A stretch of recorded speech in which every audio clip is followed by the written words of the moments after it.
ඉන්න මං ගන්න. එපා. උදව් ඕනේ නැහැ. කී හිටියේ ට්‍රිප් එක ගැන කියන්නකෝ. අපි යාළුවෝ සෙට් එක ළමසති ට්‍රිප් එකක් යනවා. පසින්දුට නම් එන්න වෙන්නේ නැහැ මේ.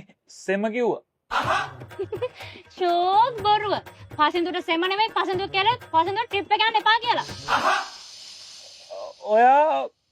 ඔයා කොහමද එහෙම කියන්නේ? සම්මුසේ සැබෑ යාළුකම් ගැන ෂෙයා කරලා තිබ්බ පෝස්ට් එකේ වෙන එකෙක් පසින්දුව මෙන්ෂන් කරලා දෝනි නිසා යාළුවෝ කැපුවා කියලා දාලා තියෙන්නේ. ඒ කියන්නේ පසින්දුව කෙල්ල හංසි ට්‍රිප් එක යන්න එපා කියලා. එතකොට මේ ඔයා කොහොමද දන්නේ පසින්දුගේ කෙල්ල හංසි කියලා? මම සම්මුසේගේ FB friend list එකටයි TikTok follow list එකටයි ගිහිල්ලා උන්ගේ අම්මා තාත්තා කවුද?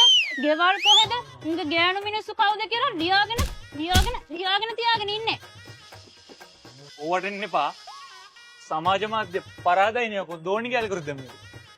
ඒ වුණාට ට්‍රිප් එක ගැන ඔයා දන්නේ නෑනේ.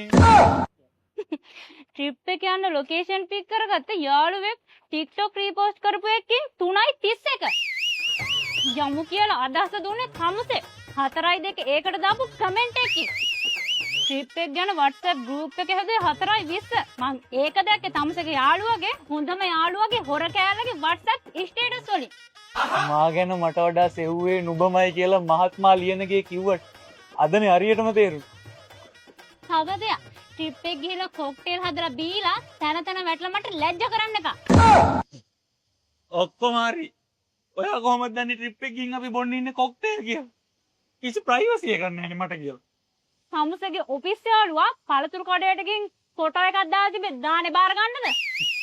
ඇල්ගොරිතම් දෝනිකෙන් නම් බේරීමක් නැහැ වගේ. ඒ වුණාට තමුසේ දන්නේ නෑනේ අපි ට්‍රිප් එක යන්නේ කාලේ යන්නේ ට්‍රිප් එක යන්න කෑම අරන් යන්නේ කොහෙන්ද කියලා.